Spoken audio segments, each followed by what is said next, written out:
everyone, and welcome. Welcome to our platform of G100 Global Networking for World Mental Health Day. And today we are joined with amazing experts from the G100 community and collective. I'm going to be hosting this event with Ma, who is our global chair for G100 Global Networking.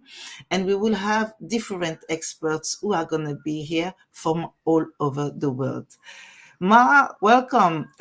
Thank you, patient. Our dear national chair for UK from G100 Global Networking. That's also is recently an award winning the Powerhouse Women. Congratulations, patient, for that. Thank you, Ma. It's so well deserved. You win that award, and we also win it in certain way. Thank you for sharing with us. Thank you so much for the support as well, and for the celebration. So today we are here for another celebration. We are celebrating World Mental Health Day, and we are bringing you experts from all over the world who are part of the G100 collective to bring their expertise, to bring their thoughts, and to give you new views, open up our awareness around the stigma around World Mental Health Day, but also everything that we can do and how we can bring our own supports to people in our communities. And that's what we do, trying to contribute from our club, G100. That's why all of the people that will be here today are members of G100, leaders from our club.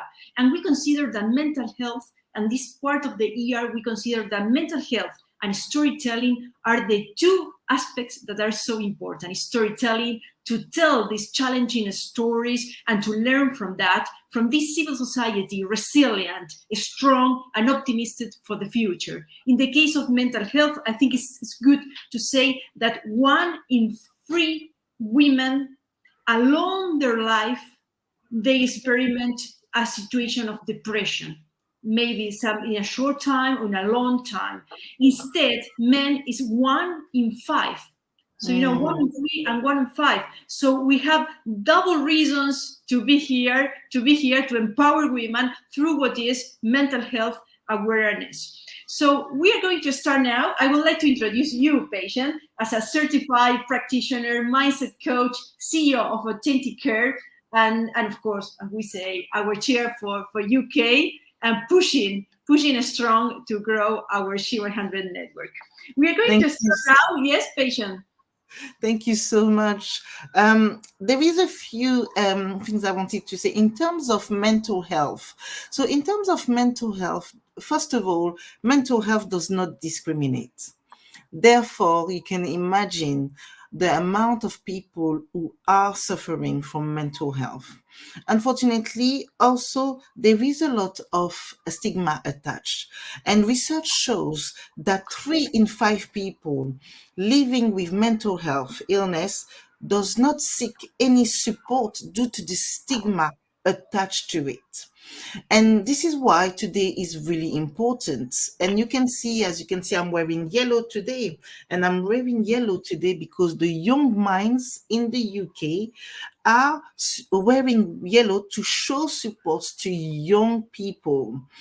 This year, it is called Hello Yellow 2023. And by wearing yellow, we are supporting people to have awareness that, again, mental health does not discriminate, and a lot of young people are going through mental health challenges. If you look a little bit even deeper into the research, you see that 2 to 3 times more likely, it is 2 to 3 times more likely for children and adults who are on the lowest income bracket to develop mental health challenges. Once again, with this year's theme for the Mental Health World Day is is that it is a human right. And the reason why this is being shown is because 5 times more likely for asylum seekers to have mental health needs. And you can imagine this is research or statistics that's been shown from people that they're aware of. So what about all the people that they are not aware of? Imagine what goes through those people's lives. And today is going to be an amazing day, because today we're going to have share around what it is, um, what it is from different aspects from our guests. And for that, we are going to introduce our dear speakers, like Soira from Sao Paulo, Brazil. Soira Celestino. She's a head task, finance, comics, accounting, broker of investment, mentoring, writer, speaker, and also our dearest country advisor for Brazil. Welcome, Soira.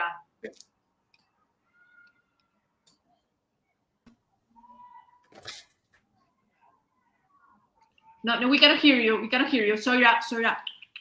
Oh, hi everybody. Good morning. It's a Hi. pleasure to be with us in this precious day, because it's very important to talk about the health mental.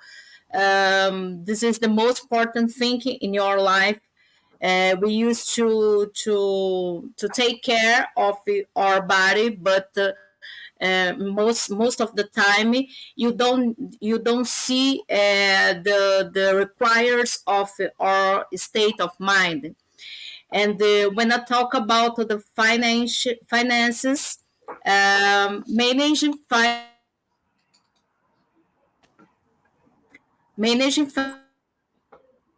my god, sorry. Managing finances is like a growing of roses.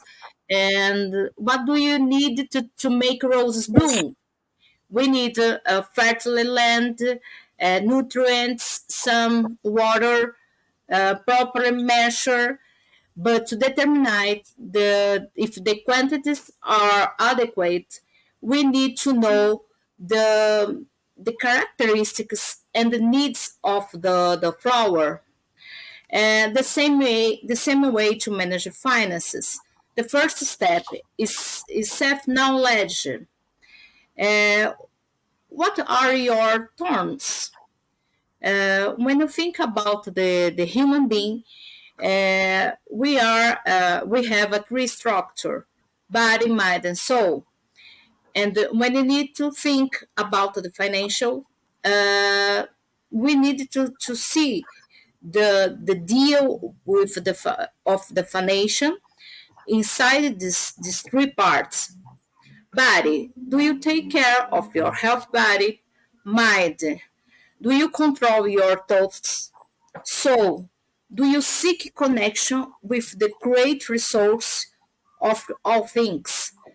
This is this kind of thing. It's very important when you think about deal with money. Um,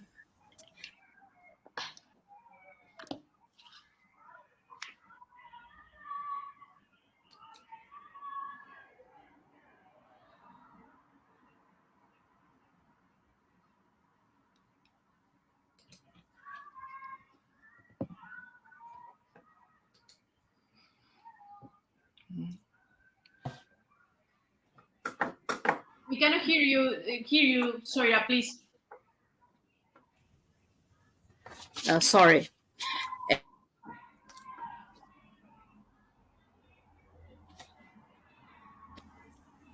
Sorry, I couldn't. Okay, Yeah. can you Yeah. hear me? Yeah. Are you looking for evolution and developing your best qualities as human being? My father used to say to me, pure mind, healthy body, tender heart are the structure of a good life. If you don't care about these things, you must be slave of the things, include the money. Mental problems and disorders directly impact our way with to relating to money. Our beliefs impact the way we conduct financials. Money is not good or bad in itself, but the way that you use to make it will determine the results. Money is an energy that can be used to build or destroy, depend of the state of your mind and emotions.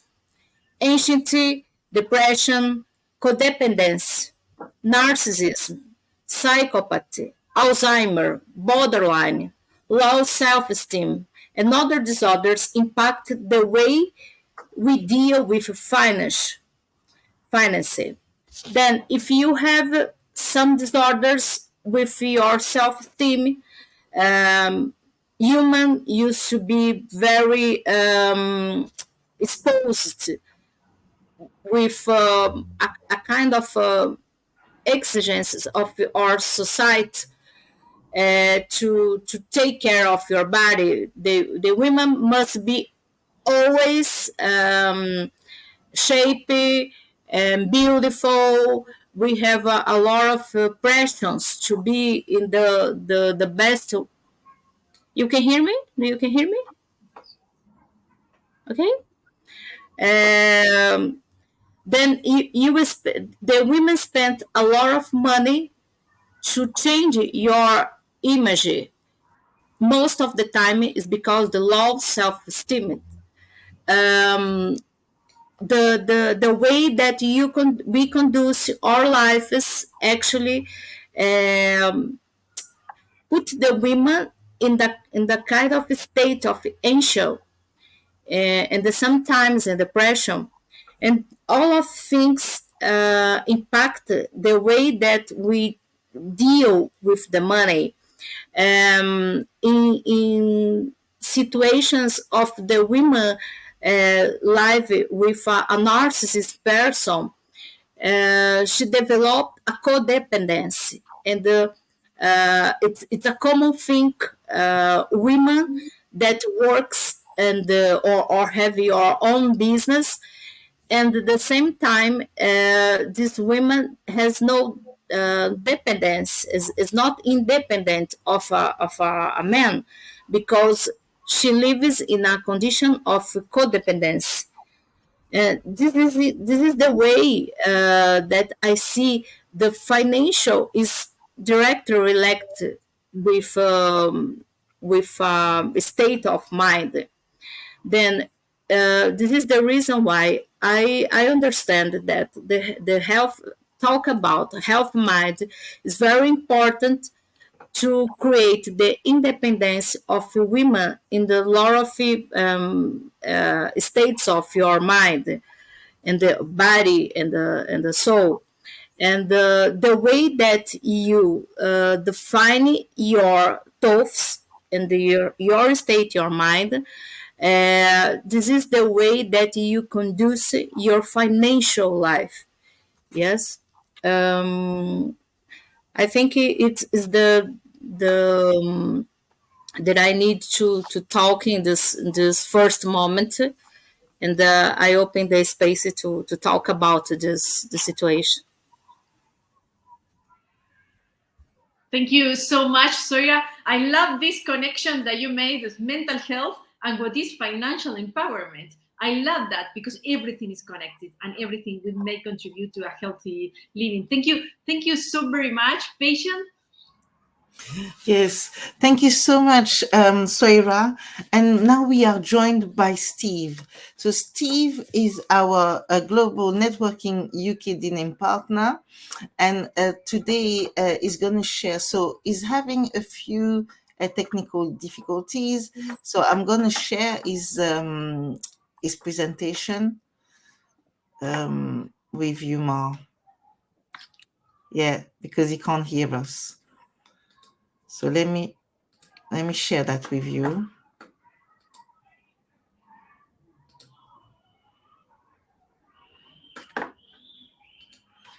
This is a quite challenging day in terms of connectivity. So we appeal to all your patience and your balance to face to face challenge like this one. We are trying to do our best. Let's see if it works. Yeah. Do you have it? Yeah. Okay. Yeah, it's here. If we're talking about positive psychology and mindfulness based interventions, it's useful if we have some basic understanding understandings of what mindfulness is and what positive psychology is. Quite often the two are put together, the two work together very well indeed, in fact. But sometimes there's a little bit of confusion, and that confusion isn't always helpful. So let's start with the question: what is positive psychology and where did it come from? Well, it goes back to the ancient Greeks, way back, a couple of 2,500 years plus. So it goes back to the ancient Greeks and Aristotle in particular, who talked about happiness and a good life. Some of the core elements of positive psychology, such as mindfulness, have roots in ancient Eastern spiritual practices, and they too go back 2,500 years plus. But more recently, positive psychology emerged as a science during the late 19th century, and it came from roots in the philosophy of mind. So, philosophy of mind is a branch of philosophy that studies the nature of being, the mind, and its relationship with the body. Originally, psychology, on the other hand, developed from the investigation of the functions of the brain, the neurological system, cognition, and behavior, and their role in the causes and mitigation of psychopathologies and mental illness. That's often referred to as the disease model. So eventually, some psychologists became concerned about these treatment modalities because they were seen to require the therapist to function as a detached expert rather than conveying empathy and compassion for their clients. Now, one of the leaders of this movement, which actually brought about something called humanistic psychology, was Carl Rogers. So, if you're interested, look up Carl Rogers. He was one of my heroes. I was trained in Rogers' theories and practices, so I know quite a bit about him. So, if you'd like to ask questions later, please do so. So, humanistic psychology developed in response to this disease model and advocated for the holistic study of people as biopsychosocial beings. Just break that down, it's straightforward. And then in 1954, Abraham Maslow first coined the term positive psychology, and he did that in his book called Motivation and Personality. He proposed that psychology's preoccupation with disorder and dysfunction lacked an accurate understanding of human potential. Maslow was a psychologist, and he was also the guy who identified the hierarchy of needs. Oops, triangle, in about 1943.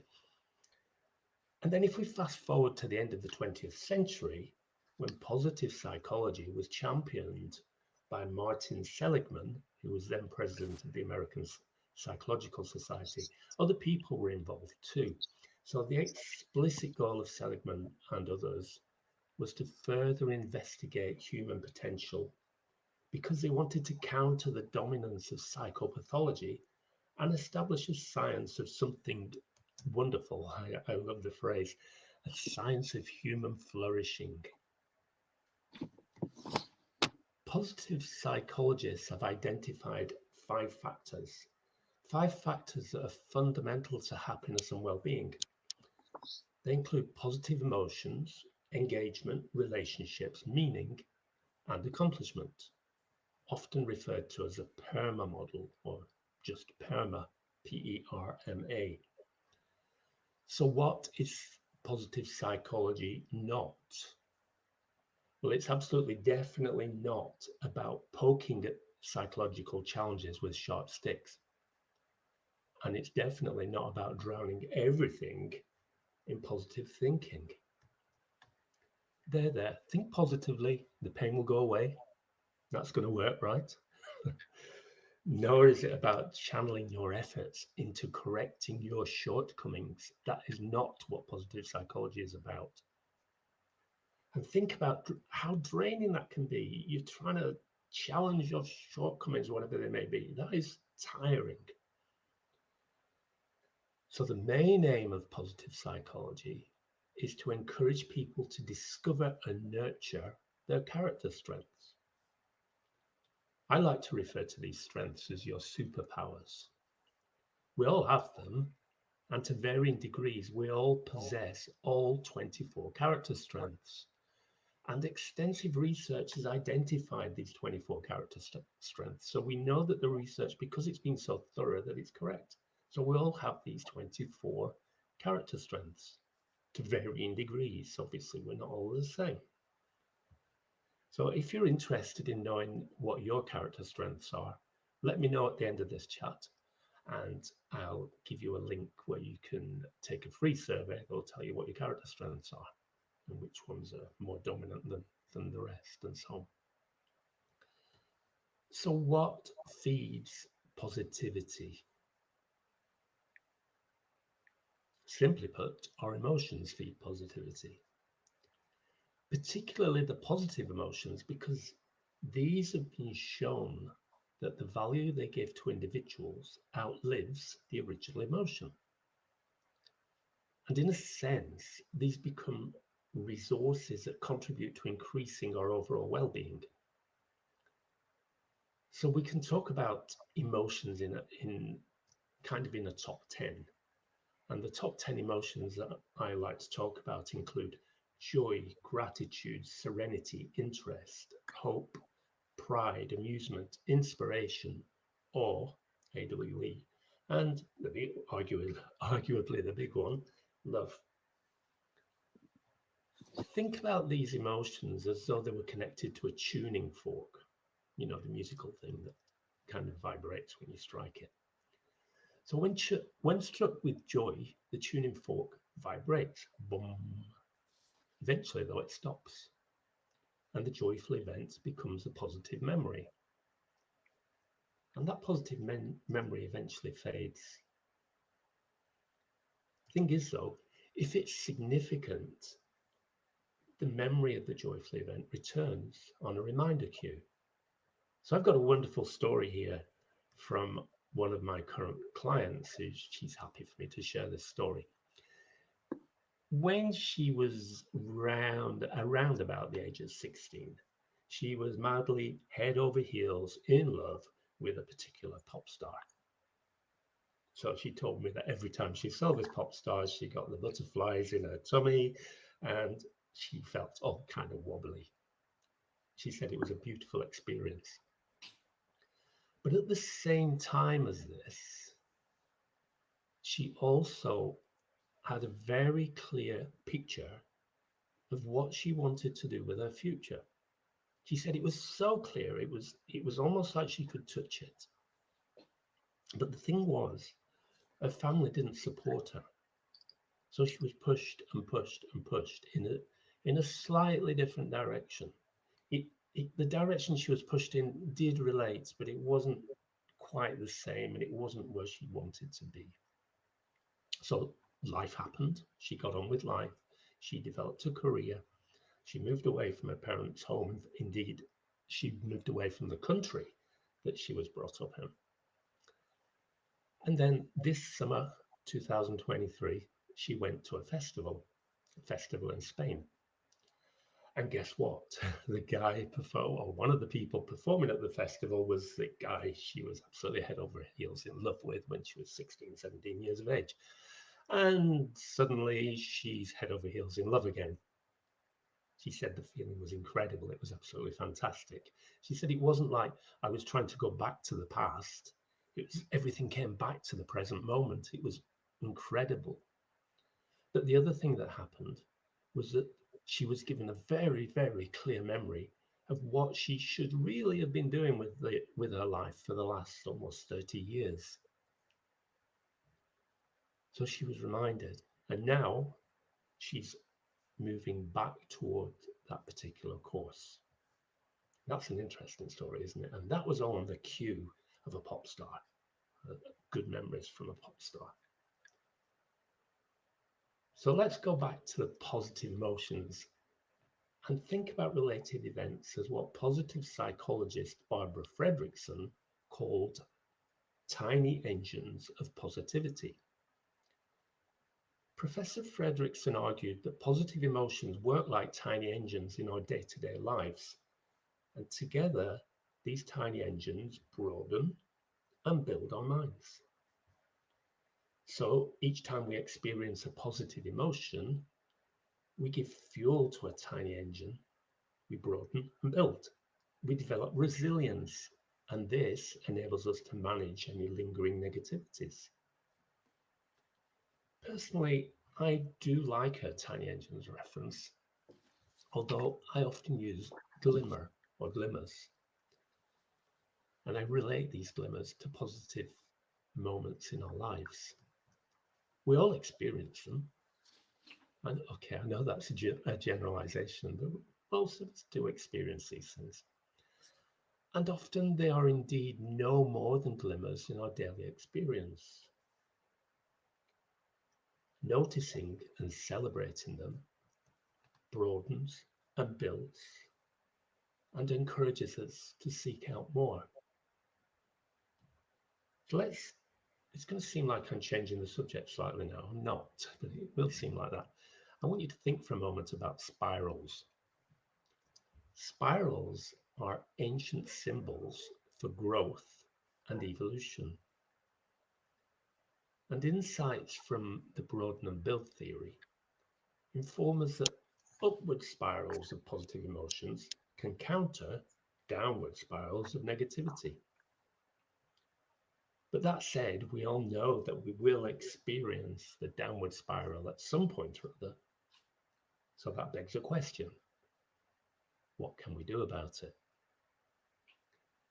Well, perhaps it's easier for positive people because they're able to maintain a broader perspective and see the big picture. And that helps them to identify solutions, whereas negative people maintain a narrower perspective and tend to focus on problems or weaknesses. So thinking about positivity definitely gives us more possibilities to manage the downward spirals. The renowned spiritual teacher Eckhart Tolle says, all negativity is caused by an accumulation of psychological time and denial of the present. Think about it. Unease, anxiety, tension, stress, and worry all stem from focusing too much on the future, while guilt, regret, resentment, grievances, sadness, bitterness, and non-forgiveness arise from dwelling too much on the past. So what can we do? Here's just one brief idea that works. It can be called a mindfulness-based intervention. We want to engage our senses. So when the going gets tough, focus on your breathing. Just control it. Breathe in for a count that's comfortable to you. Hold the breath for the same count. And gently breathe out through your mouth for the same count. So generally, breathe in through the nose. Let's say a count of 4. Hold for 4. And gently breathe out for 4. It's funny, not funny, what happens to people when they feel stressed. Some tell me they hold their breath. Others breathe so quickly they go lightheaded. So take a moment to fully immerse yourself in your immediate surroundings. Notice the colours, the smells, the sounds and textures around you. This practice helps anchor you in the present moment, and it enhances your connection to the world. And when we're fully connected to the world, we're able to notice and broaden our positive emotions and calm those that challenge with minimal effort. So it would appear that I just switched from positive psychology into the realm of mindfulness. And it's true, I did. This is because mindfulness is connected with a number of positive psychology variables. And mindfulness-based interventions are a notable set of evidence-based tools, evidence-based, note that I said that can help make the application of positive psychology effective. Here's the however. I call it the mindfulness trap. And it's because there are sometimes unintended consequences that everybody should know about. Yet this 2,500-year-old practice, 2,500-year plus practice from the Far East called mindfulness, seems to have taken the world by storm, promising peace, happiness, and a clear mind. So let's think briefly about some limitations that often go unnoticed. While many people swear by the benefits of mindfulness, me included, we need to acknowledge that it's not a one-size-fits-all solution. In fact, practicing mindfulness without careful consideration can lead to unintended consequences. As a practitioner, I must be vigilant and pay attention to potential risks. And negative effects of mindfulness are more likely to occur among certain groups such as those who seek or need therapy. It's crucial to understand that mindfulness is neither a cure for psychological challenges nor appropriate for everyone. So let's ensure that we're making informed decisions and not blindly following the crowd. So we need to remember that when it comes to mental well-being, there is no universal quick fix. So let's keep exploring different approaches and tailor our strategies to meet individual needs. Okay, that was a little bit of a soapbox moment, but it's really important. One size does not fit all. So let's get back on topic. Positive psychology is the study of the conditions and processes that contribute to the flourishing or optimal functioning of people, groups, and institutions. Using mindfulness-based interventions helps us to put the theory into practice. If you have any questions, don't hesitate to ask. If you feel that you can't ask in a group situation, that's fine. There are ways you can send me messages.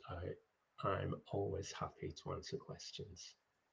So remember, positive psychology, it's not about there, think positive, everything will be fine. It's not about that. So let's not allow the word positive to mislead us down the wrong road. And mindfulness-based interventions, although not one size fit all, do help us to put the theory into practice. All right, take care. Nice to be with you.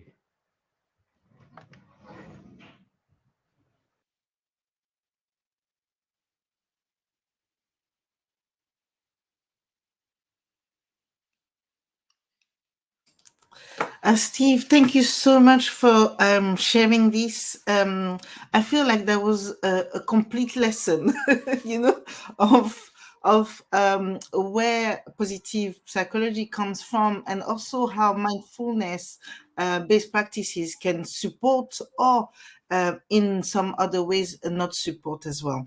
Really enjoyed the fact that you spoke about the spiral of emotion, and I think this is something that often gets missed, especially when we talk about mental health, where it's like thinking about positive emotions only, but we also need to cater to all the spectrum of emotions that we have. So thank you so much for bringing this to light to us, Steve. And I'm going to pass on the message because we have quite a few people to go in now. So I'm going to pass on to Ma. Thank you, patient. This is amazing. Thank you, Steve. This is absolutely wonderful to listen to you, to learn from you, and this positive psychology that all of us need to learn from. So now we are going to Reina. Reina is our dearest country chair for Curacao. Yes, she's board member of Hope Springs Institute, initiator and organizer of the annual Female Leadership Conference since 2004. And we are also inviting them, isn't it, to the conference in Curacao next year. And Reina will talk about support female professional. It's so important that as we started with Surya, talking about the importance of financial empowerment, also professionally empowerment is so important to be supported in a global networking as we every day we are pushing to have one. Reina, the floor is all yours. Thank you for being here. Thank you, Mar. Good day to all of us. Hope that this Mental Health Day is another opportunity for us to talk about our realities as female professionals. When we started our annual Female Leadership Conference in 2004 here in Curacao, one of the main reasons was the stories that we kept hearing. A lot of professional women, women with a diploma, women who graduated top when they finished their study and their efforts to reach professional training. Most of them all were or are saying the same.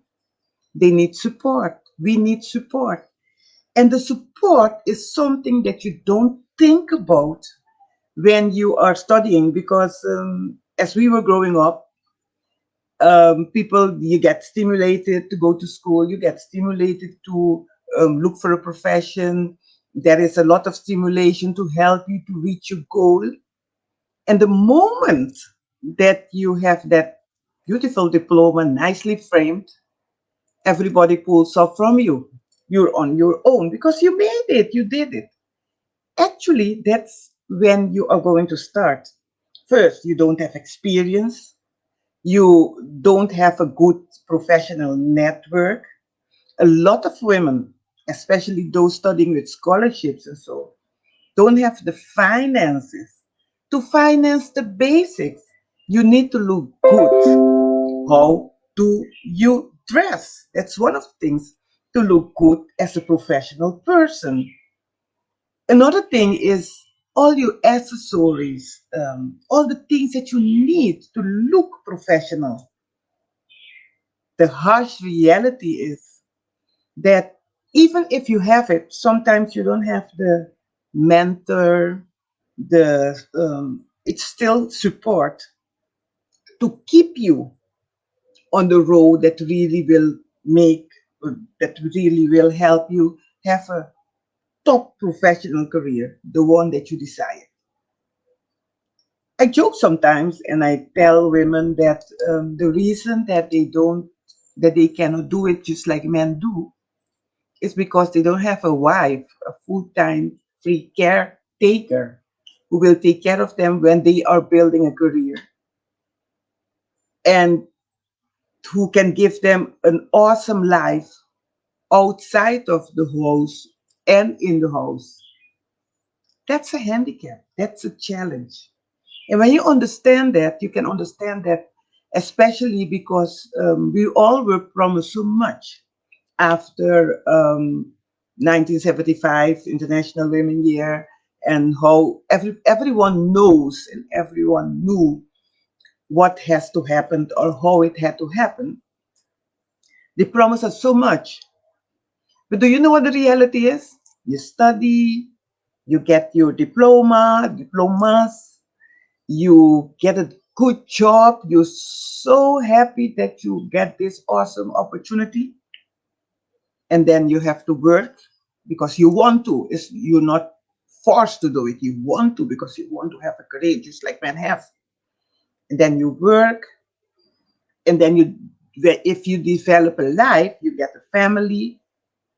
You have to take care of your partner, your husband, If you have children, then you have, and all these things are building and growing and being more and more and more, while you have to do it alone because you made it.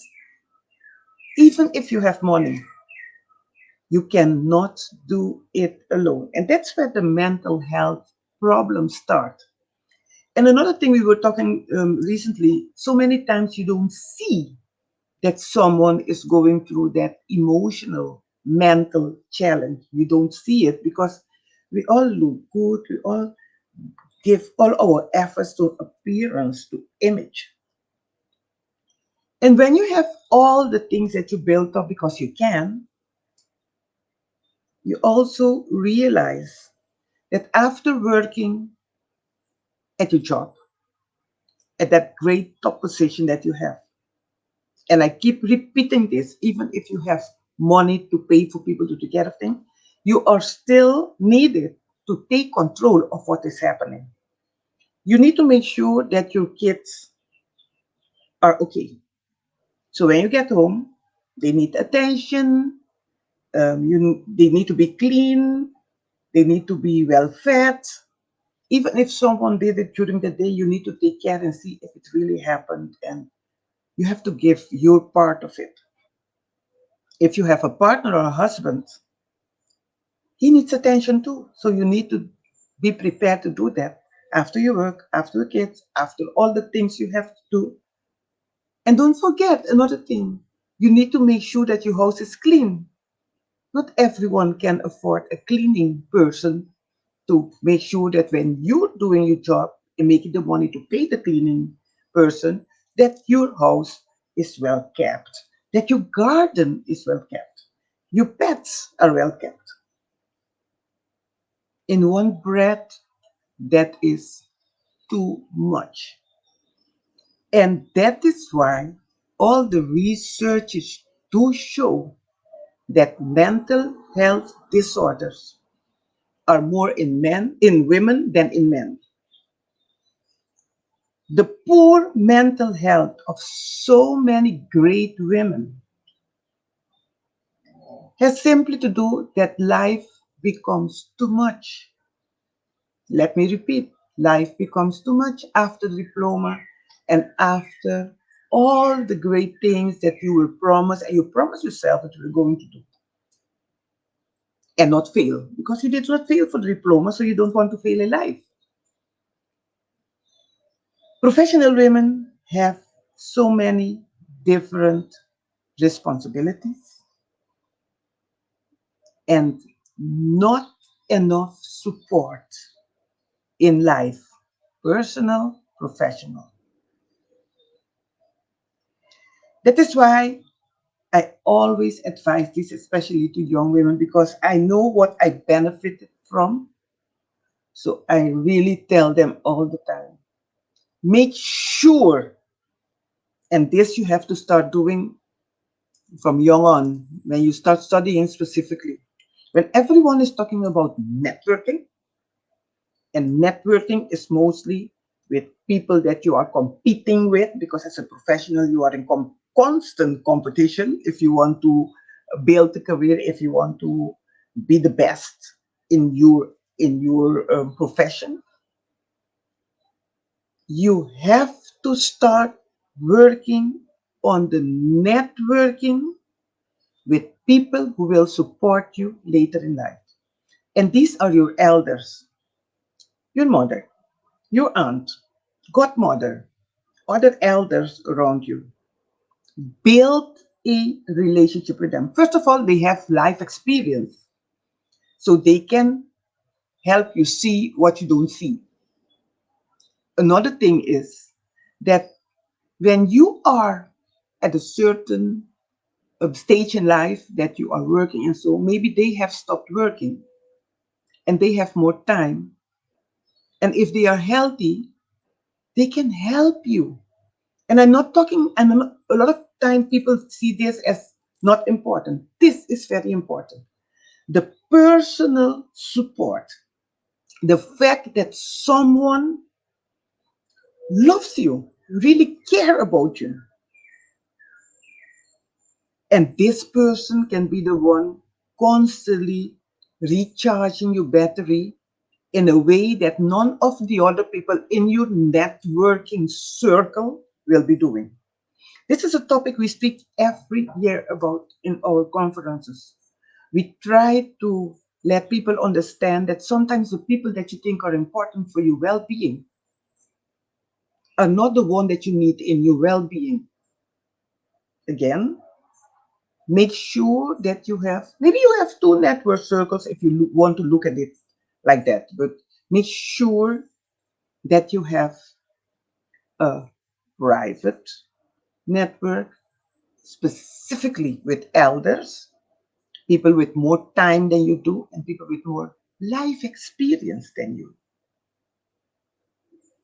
Because when you finish working and you go home and you have to cook and clean and take care of everything, many times without the support of your life partner, because probably he has a full life too, and so on,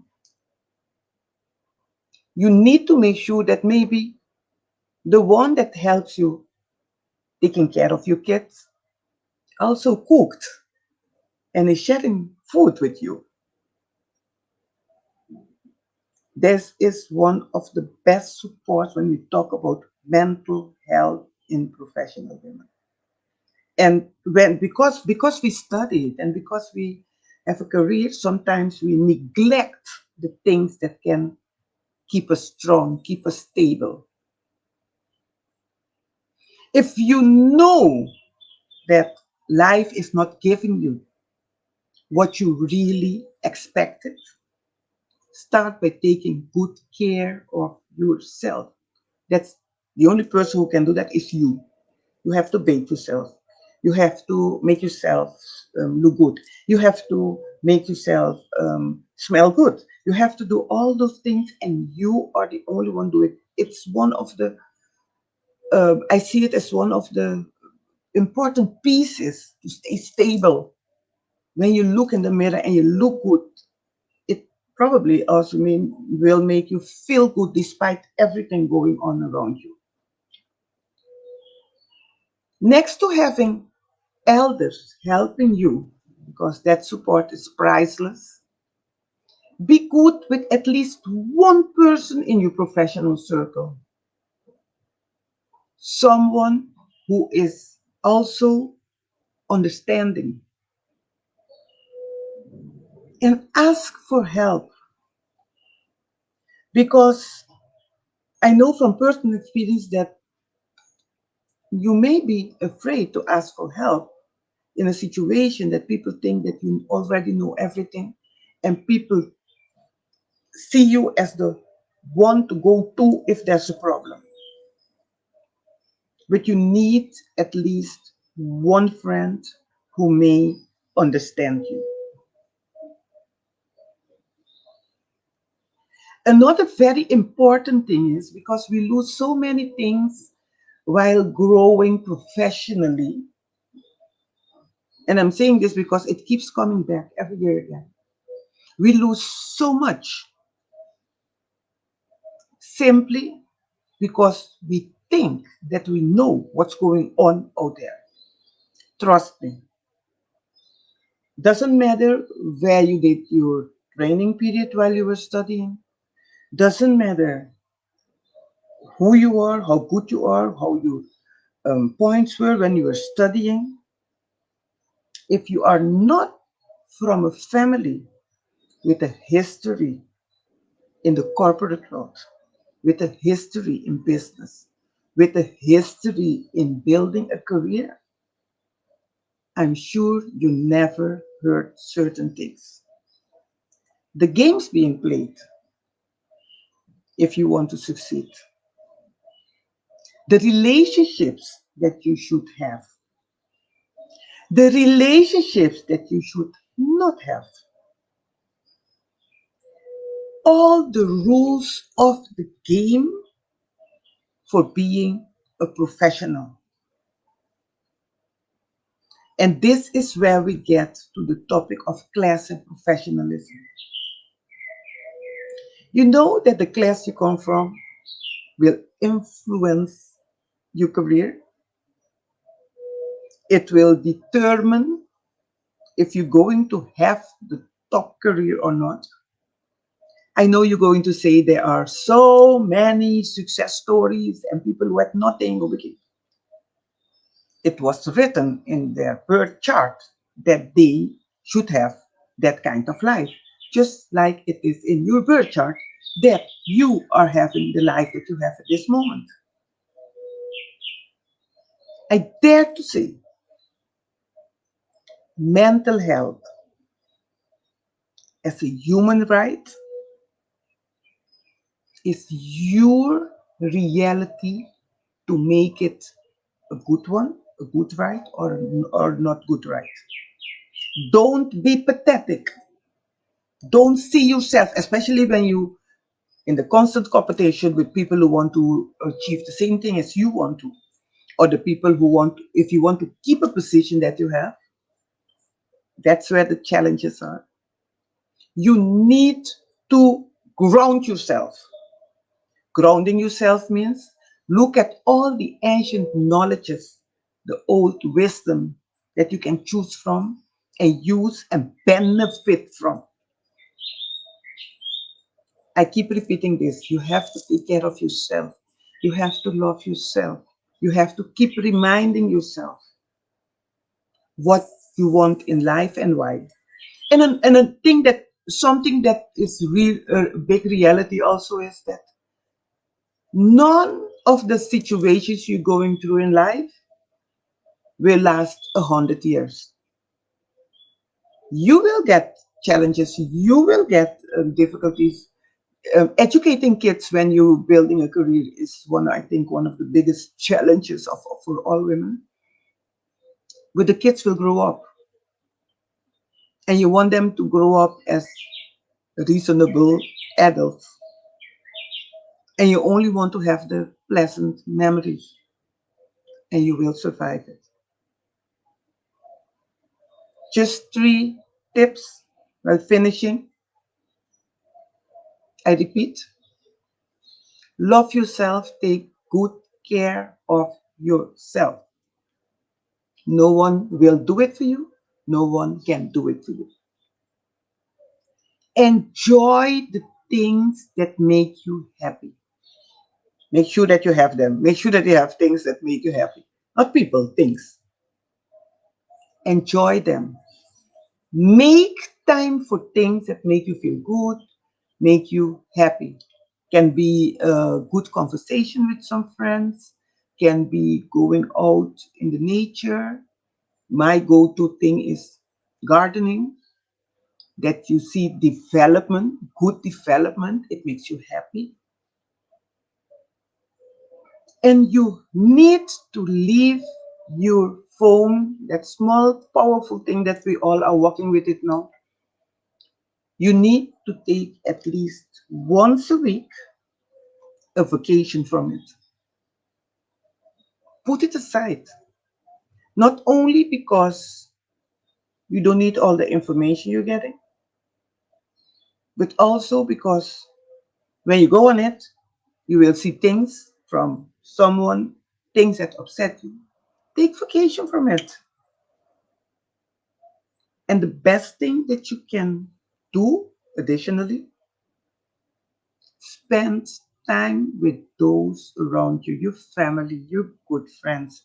And don't forget the elders who are helping you to be better in this world and who are helping you to take good care of the great person that you are. We need to be um, aware. We need to let anyone tell you anything that they want to tell you. You have to be sure and aware that you deserve the diploma and all the good things that you expected to have with it. We will continue talking about these topics because these are really grounding topics for mental health of women. And we have to keep doing this because as I started to say, most of us most of us, none of us have a wife to do all the things that men have so that they can build up a career. Thank you. Thank you, Reina. Always you are beyond expectations. Your life is about empowering women, and you do it successfully. And not just in Curacao, not just in your region, you are doing globally. So thank you for that. And we are so proud to have you here and to make of global networking that tool that for their own there is a way to empower, to be together, to ask for help. This is about Yes. networking. It's about connecting, and that's why it's so important for mental health. Patient, Yes. do we have more experts here to have say yes? Wow. Oh my God, Reina, your sharing, it just touched my soul. I just have to say that before I move to the next person. It just touched my soul because you mentioned exactly what I'm gonna say most of the women right here, even in this group, are probably going through, or they've gone through, or they understand exactly what you said. And I think this message that you are really putting for young people, for young women when they're starting out, to really understand that yes, you develop in your professional life, but you also have to develop your personal network and the Yes. people that are gonna be your village, basically. So Yes. thank you so much. Okay. Wow, this is being, I mean, it's just better and better. We're just going from better. Thank you so much to everyone so far. So now we're going to move to Anissa. Anissa is a certified meditation teacher. So she does stress, trauma, and resilience management coach. And today she's going to talk to us about creativity and building resilience through that creativity, which also helps a lot of mental health. Like many people that I've worked with, or I think all of us have worked with so far, they go through creativity to find breakthrough. So thank you so much, Anissa, and here you are. You can go on.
Now, can you hear me?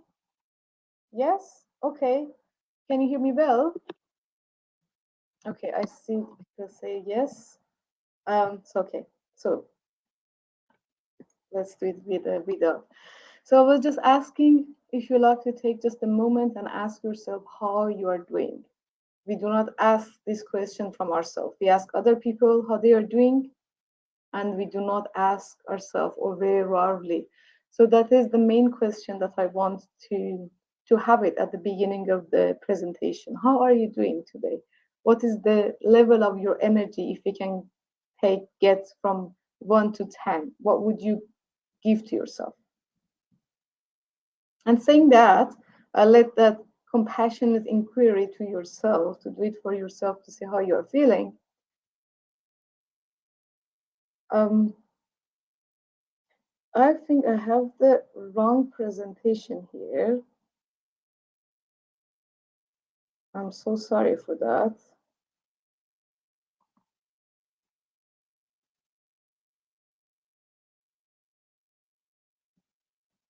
It seems that it didn't update itself, my presentation that I just saved here. Maybe you can just think of that question, how you're feeling, and what would you give to yourself from 1 to 10. And let me just very quickly to update this presentation. It is coming.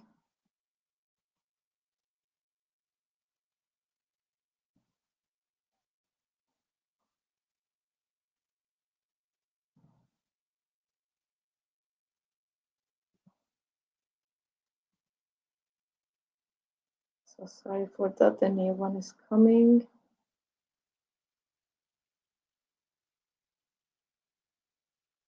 And it should be there.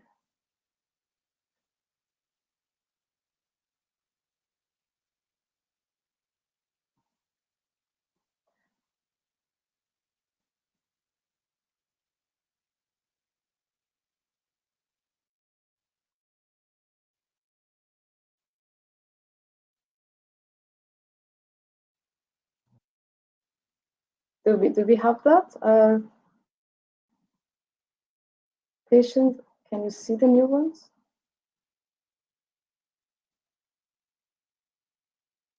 It's on the screen. Fantastic. Let me just see. Yes, that is the right one. Fantastic. So we talked quickly about how creativity can increase our energy, help to release, and help you also to let go of what you do not need it anymore, and also create new opportunities. Before going there, it is important to understand what stress does to our mind, the spirit, and body. Stress can be caused by many different sources. Internal, because of our thoughts, emotions, and also external. It is field, right? The universe. And when we allow it to come to our system, it then starts to react, our system, right? We are a complex and beautiful human being system. So it starts to react. When the stress comes to the system, different hormones start to be released, right? From our brain to whole blood system, and they go everywhere. It can cause pain, physical pain. It can cause problem with the eyes, with kidneys. Um, you can name it. Sleep problem, and they can be both mental, spiritual, and body stress, right? That they are just accumulated there. They become chronic, so they start to give us some sign, like some alarms, right? To say, hey, I need help. So that is the kind of to understand the background of the stress. And when we do not hear to that alarms, to those signs, it becomes chronic stress and it becomes trauma. So it is very right to call trauma when the stress is accumulated. And let's see how creativity can help us, can create a new reality for us. The first very things that when we start to do a creative process bring us is inner peace and freedom. Scientific research shown that when we do something with your hands and with the presence of your mind, you start to be in a flow. And when you're in a flow, you start to calm down your nervous system, and the release of the hormones in your body will be totally different. It's going to balance itself, and it's going to bring, consequently, peace of mind to you.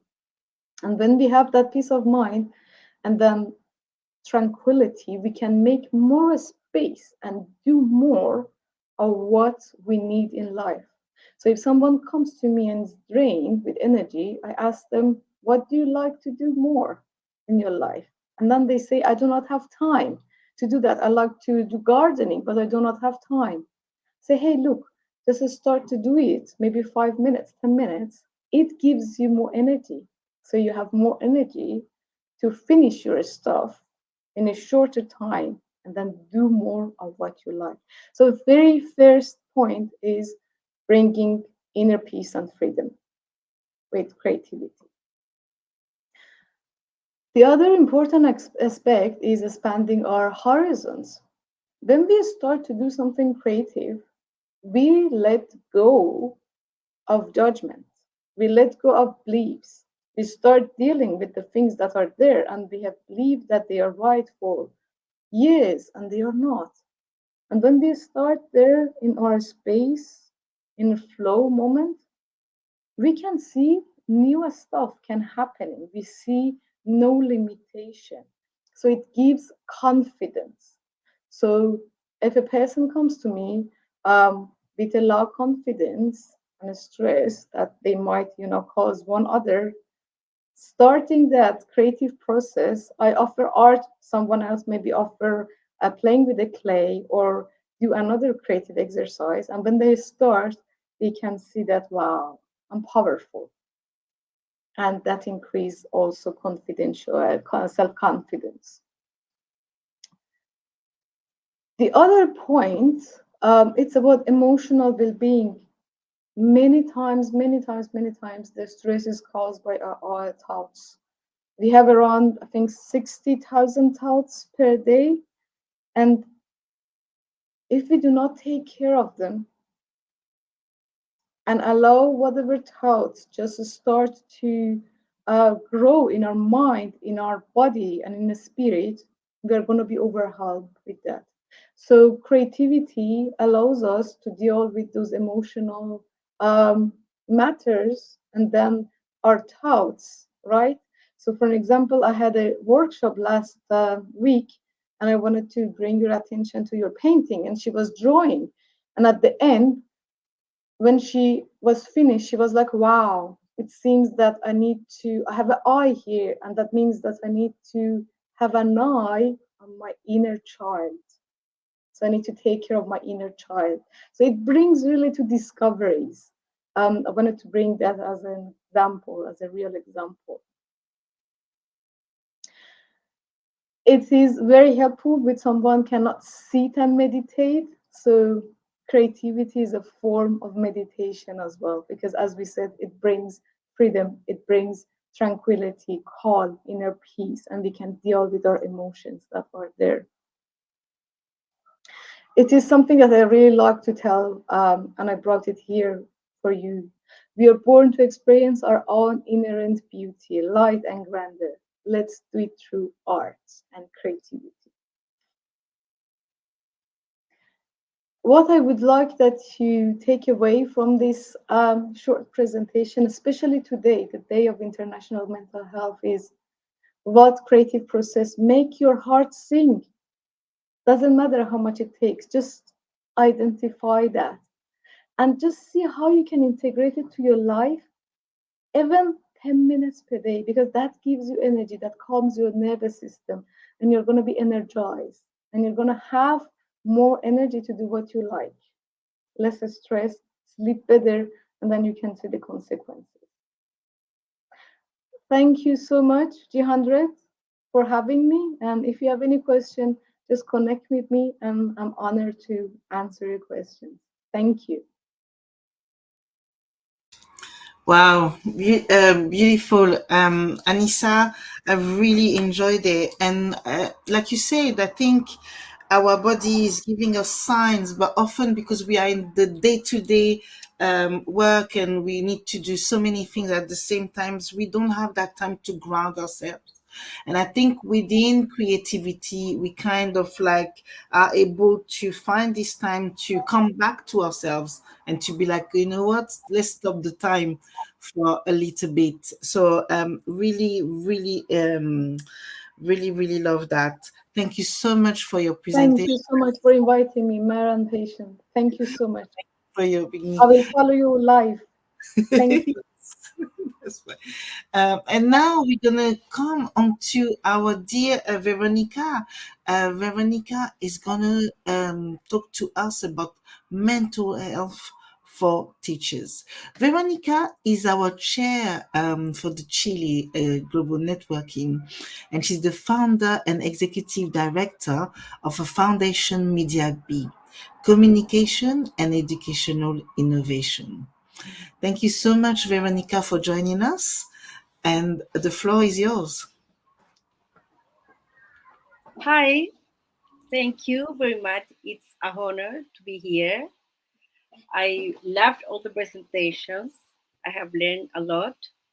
Yeah, I'm gonna present something very short, maybe. Mm, I think I need help to.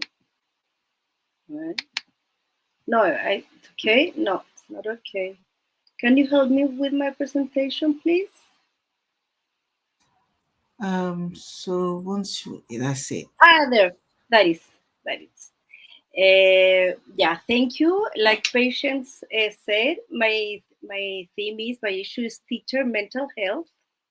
Bueno, in Chile, I think it's around the world, but especially in Chile, some numbers I brought in Chile. Teaching staff in Chile in school, according to Journal, 73% of teachers in school are women. So it's a big number compared with men. And if we look at levels of education, we have that in preschool, little children, 99% are women, and in special educations, children that need special attention, for saying like that, 94. And what this talking about? Teachers, women, mothers, also there is a gender stereotype assigned to women in the traditional role of care and protection that children require.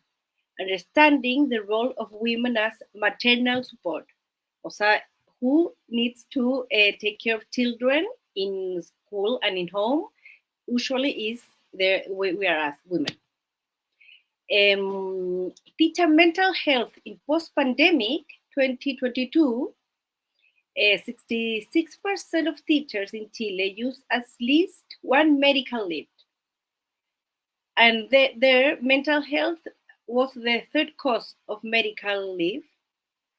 And 60% of school directors perceive that teachers' emotional well-being and mental health have decreased compared to 2019. Because teachers must do their work in home and for their students in school. However, mental health is a hidden issue, is hidden. Mental health is a topic that is talked about very little and tends to be lived in isolation and in silence. Especially women who are culturally assigned of the role of caring of others. But our needs, our emotions, we usually have to hide them, not talk about. And like Reina talked, we must look well, perfectly, happy, smart. Or there's a lot of things that we must do, but in silence we cry, we have anguish, very bad emotions that we must live silently and in isolation. Bueno, in our foundation, Media B, we work with the medias in school. We had a podcast this year, and it's talked, bueno, in Spanish, it's called Lo que no callamos, las profes, and in English, it's What We Teachers Don't Quite About. It's a podcast about teacher mental health made by and for teachers. they talked in a colloquial, humorous light from his whole experience in school. I am psychologist. I'm not a teacher. And there are three teachers, Andrea, Loreto, and Valeria, from different regions of Chile. One of them works in a very small school, the other one in a bigger one, and there are different realities. And they talk every Sunday about the issues about mental health. And we want to grow by inviting teachers from Chile and different countries. So I would like to talk with every of you to incorporate you in this podcast. That this has a very well experience for them and other teachers from Chile. And that's the invitation to be part of this podcast. So let's talk about teacher mental health. Because if teachers are not good, they cannot take care of our children. We need teachers with good mental health in schools. In schools is the first step.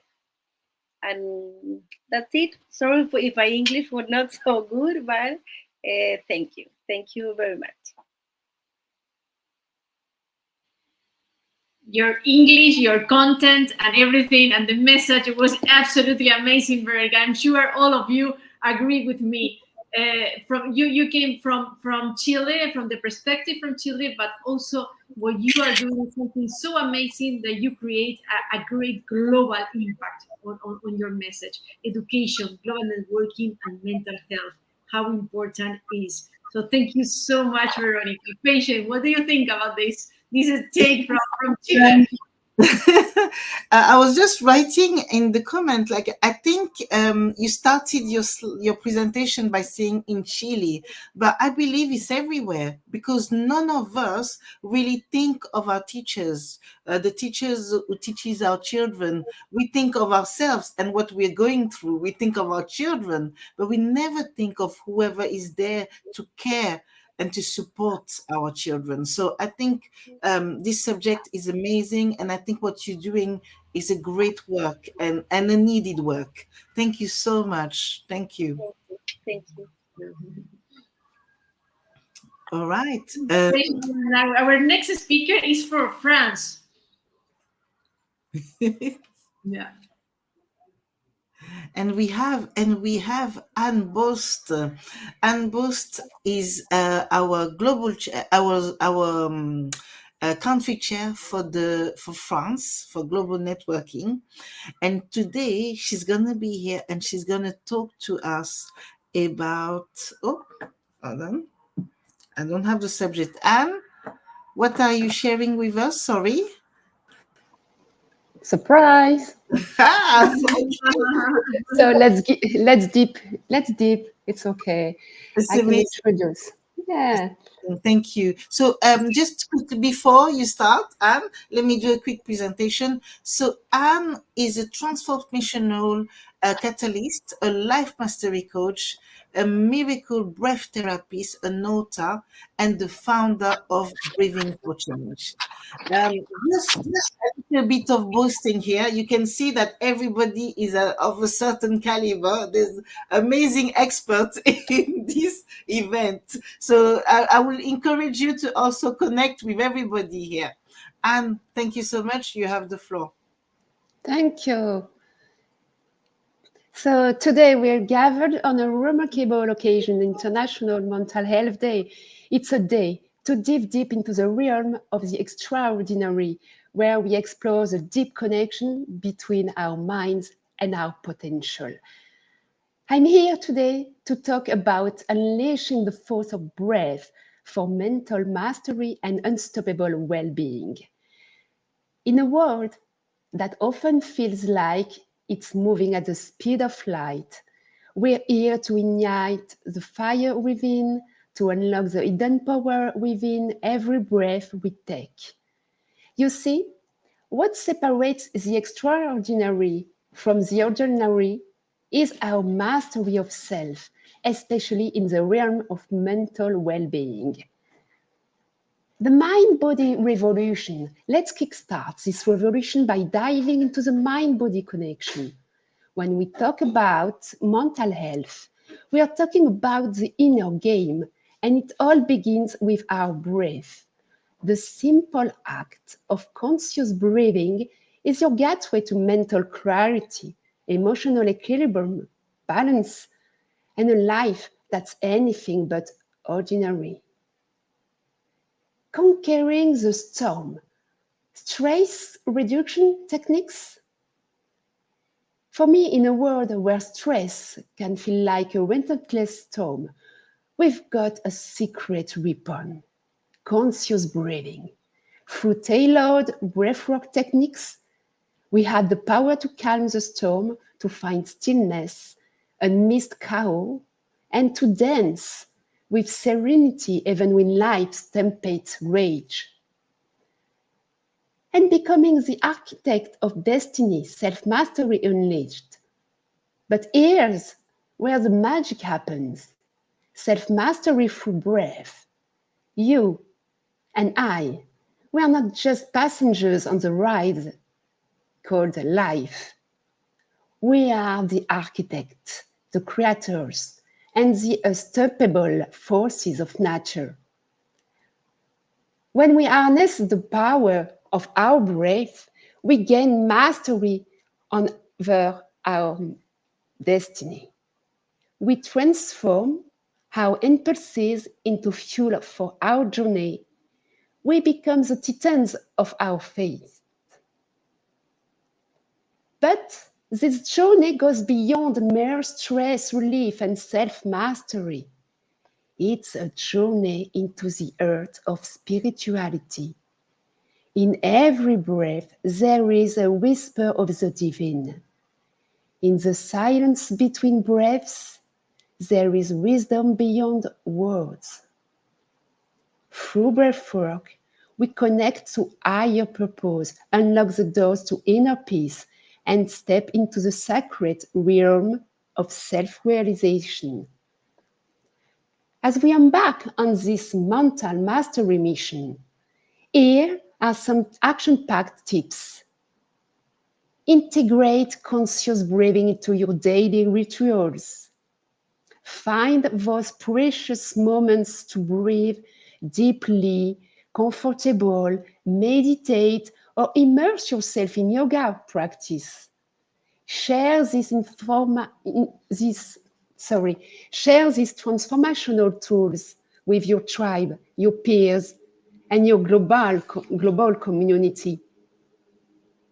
To conclude this topic, our breath is our ticket to the extraordinary. It's not just oxygen, it's a life force within us. On the International Mental Health Day, let's commit to our mental mastery, to our relentless pursuit of excellence, and to our journey towards a life that defies limits. Thank you. And may you, the titans of well-being, venture forth on this grand adventure of mental mastery, the gift of your breath. Remember, you are all unstoppable. You are extraordinary. And the world is ready to witness your greatness. Thank you.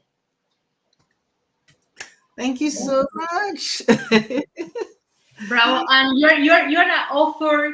You empower with your word, not just with your technique. I don't know if you're aware about that, and you bring with that as a writer, and also with that charisma that you have around you, with that system that you have to empower ourselves. That is the first duty that we have, isn't it? Thank you. Be patient. I loved it, and I think your delivery was so poetic. Like the words that you've used, but they showed exactly what we should be doing in our reality, in the real world. I love this idea of the conscious breathing, and the power to calm the storm. I wrote it there because I thought it was just brilliant. And I remember myself going through a period where everything was so overwhelming. Just connecting back to the breath and really taking that time to really connect with it. And it did calm the storm. So thank you so much for reminding us how we need to tend to our inner garden. Thank you, Anne.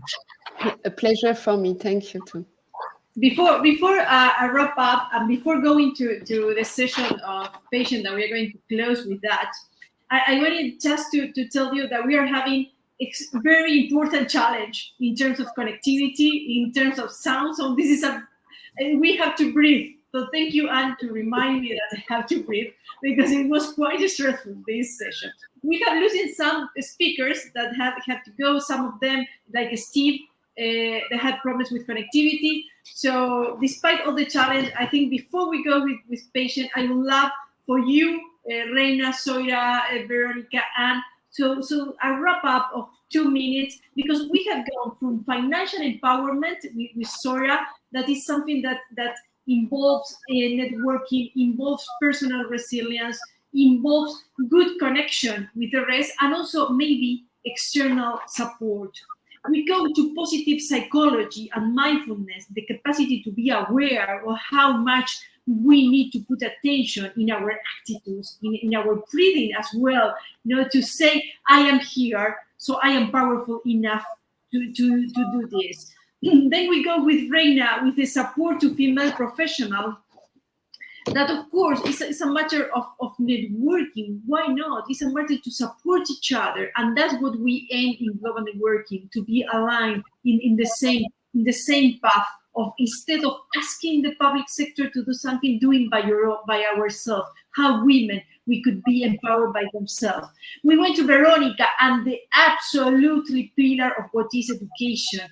How much teacher would teach on what is to keep that balance, what is mindfulness, what is also financial empowerment, to know, to start from the very earliest stage, start thinking about this, and not as we are doing it as an adult.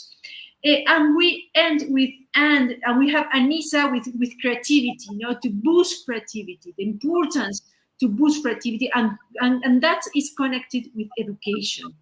How to take the best from each of us. Finally, and your wonderful system method of how we need to breathe. And I think we need to have a session only for that, and even only for breathing, and you tell us how to do it. Please, Patience, Soira, Reina, Veronica, and in the order that you want it, but please, your wrap up, 2 minutes. Reina. Yes. I think that we have to keep reminding ourselves that mental health is an individual thing. So we cannot compare our mental challenges to other women's challenge, because we all go through, you can say, the same realities, but we all have our own realities. And one of the things, again, the networking, the personal networking, or the professional networking is very important. And very important is to make yourself look good. So when you look in the mirror, you see a great person, not looking good like commercially saying, or looking good out of your financial possibilities, because a lot of women go through a lot of financial problems because they do the things that the commercial is saying, while they can do other things that is not challenging their resources. So that's where I am. I hope that we all have the best mental health possible, and I really hope that we all can be happy, because when you are happy, it shines. You can see it. People will have a different energy from you, and you can benefit from it. And each woman, every one of us, we went through all the situation to study, to have a diploma, to work on a career. We deserve also after that to get the best out of life. Thank you all. Thank you, Reina. Yes, you are correct. Happiness deliver mental health. Even when we are stressed, to be here, to be together, is part Yes. of our empowerment and deliver happiness. and that is a fact. We, all of us, in general, when we end, we are like euphorical. It's more than happy, euphorical. So yeah. Well, I will finish with a phrase of my student. She said me when I finished the course of financial and emotions, and she said me, "I am the money." And of course, everything in our life pass by the self knowledge, and with more self knowledge we have more stronger to say I am everything, not I am not only I am the money, but I am everything that I want to be. And the self knowledge help us to understand what the mental health we need to work. And this is my final words: improve your self knowledge and you'll be more stronger. Absolutely, Soria. And also, I would like to add, and connect globally without fear of language. There are no barriers here, and we connect as you did wonderfully, leaving us a great lesson. Thank you so much. If you wish, Soria, you could share your presentation in our page in Facebook, so we have it there. I'm sure it would be wonderful. Veronica. Well, I would finish saying that to have good teaching, we have to have mentally healthy teachers. So we invite teachers from different parts of the world to talk about teacher mental health in our podcast. What would teachers don't quit quiet about?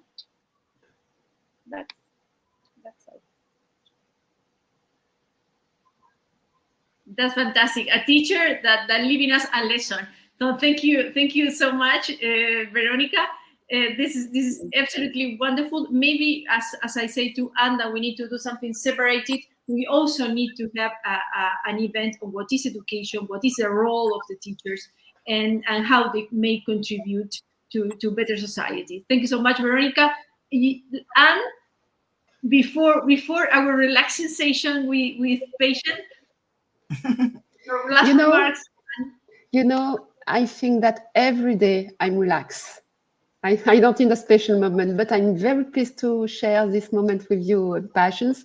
And I'm very pleased to know each of you because it's the first meeting that I meet you. I joined the global networkings not so long time ago. So I just about breathing. When we talk about breathing, we think that breathing is a normal function. And we imagine that breathing is natural and we don't care about our breathing. But sometimes just being an observer of your breathing takes 5 minutes a day and become an observer. Don't do anything. Don't force your breathing. Don't try to push your breathing. Just be an observer, a witness of your breathing. And observe how you breathe in different situations. And when you become a more observer of your breathing, you notice the change on your breathing. It's not enough to change and modify your breathing and you have a functional breathing habit, but it's the beginning to work on it. Feel free to ask me questions. Feel free to ask me advice. I'm here to answer all questions in this global networking. And for all people who need advice, need tips to be better, especially on this day, but especially every day. Thank you. Thank you. And to open a door of hope, of saying, maybe I feel better just for breathing differently, to be aware of my breath. It's something so simple and so complex. So thank you so very much to create this awareness, this new way of feeling empowered by our own, by a big networking of knowledge sharing. it would be good to say that all we do is voluntary. Sometimes they don't know that. So, but they are all experts, but they are here voluntary to contribute, to leave a message. And that's why we have the banner. In the banner, you see the background with this landscape that give us hope. There is more to see, that we are going beyond our own expectation. Thank you so much to all. And patient, now is our time to relax and to be happy. As Reina say, yes, we are going to leave this session very happy, I'm sure. And patient, you are have been absolutely wonderful and a great contributor to G100 Global Networking. Thank you for that. We are going to end with your session, and then slowly we are going to say bye, and we keep this peace in our minds and for the rest of the day. Thank you. Thank you. So thank you so much, Ma, and thank you to everyone that contributed to this event. I think it's important to say that with tapping, we get to the relaxation part. But what I'm going to do here today, especially for this event, is that I'm going to use the words that everybody has been using, basically. And with that, I'm going to create this tapping session. So EFT tapping is when we connect to, when we connect to the different points on our body in order to shift an emotion, and to shift often a negative emotion into a positive emotion. So I'm going to share the tapping here with you, and I'm going to start tapping with even though. So as we said, mental health does not discriminate, and a lot of people are going through mental health challenges. They might know, they might not know that that's what is happening to them. And we're going to start with that. So even though I am experiencing mental health challenges, and then we will say a positive outcome. And I'm going to use all the positive outcome that you mentioned, all of you. Okay, so let's start. You can follow me or you can decide not to follow. It's up to you. But I want you to connect with yourself, connect with your breath, and have a deep breath. Breathe in, breathe out. And then we start tapping. We stop here. Even though we all face our own realities, it is safe for me to be powerful. Even though we have finances challenges, it is safe for me to live a good life. Even though we are going through mental health challenges, it is safe for me to be loved. Even though uh, even though we are going through again mental health challenges, it is safe for me to have knowledge. Even though it can be overwhelming, it is safe for me to become stronger. It is safe to be everything that I want to be. It is safe to have teachers who have great mental health and mental well-being. It is safe to be an observer of my breathing. It is safe for me to ask for help. It is safe for me to use creativity to get grounded. It is safe for me to go through all the different spectrum of emotions whether the negative or the positive. It is safe for me to embrace mindfulness practices. It is safe for me to be powerful on my own. It is safe for me to understand more about my own mental health. And it is safe for me to have self-knowledge.